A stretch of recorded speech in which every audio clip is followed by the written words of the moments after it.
Hello, my name is Kathy Smith, and I'd like to audition for Murdina Bug in the Outlander series. All's well, and how's yourself, sir? Oh, it's grand that you're home, you and himself. And I've the supper all made, so you'll not be worried a bit with it. Mum, come inside and be taking off those dusty cloots. I'll send Arch up along to the Mashoes for a bit of the lively. And just the thing it is too, such good fortune.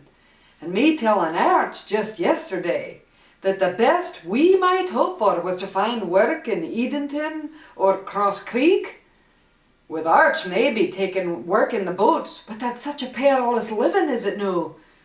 Wet to the skin half the time and deadly og rising up from the swamps like ghoulies, and the sea thick with the miasma as it's fit not to breathe, and me, perhaps, taking in laundry too whilst he was going abroad in the water. Oh, though I'm sure I should hate that, for we haven't been apart one night since we married, have we, Arch? And you're quite sure as your face will go back to looking like a face, are you?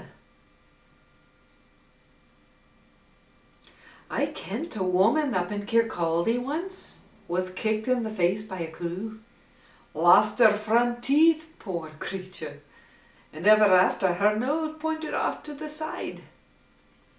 And then there was William McCree of Balgony, him who fought at Sheriff's Muir with Arch, got in the way of an English pike and cleaved off half his jaw, best part of his nose. Arch said you could see straight through his gullet and his brain box, but he lived. On porridge mostly, and whiskey. Oh, sir, I kent what's wrong. Only it was the wicked tongue of him. All the time I had care of him, he would cower and tremble. When you or the young one came to speak with him, even Arch, but me, I'm no but a woman. He could speak his mind to me, and he did, threatening, sir, and cursing me most awfully. And he said as how his brother would come, him and his men, to free him, and would slaughter us all in blood and burn our houses over our heads.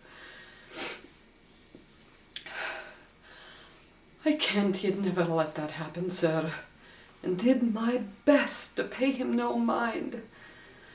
But when he did get under my skin enough, I told him he'd be dead long before his brother heard where he was. But when the wicked wee care escaped, and I'm sure I've no idea how 'twas done, for I'd have sworn he was under no condition to rise from bed, let alone come so far, but he did, and threw himself upon your wife's mercy. She took him up. I would have dragged his carcass, his evil carcass, away myself, but she would not have it.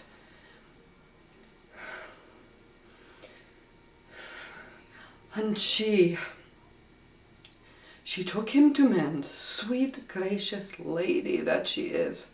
And I could see it in her face, sir, that having tended him so, it was coming to her that she could not bear to see him killed.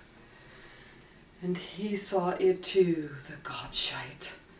And when she went out, he jeered at me, saying that now he was safe, he'd fooled her into tending him, and she'd never let him be killed.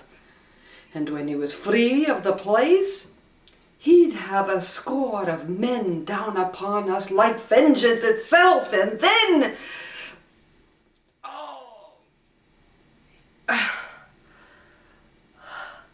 I could not help it, sir. I really couldn't.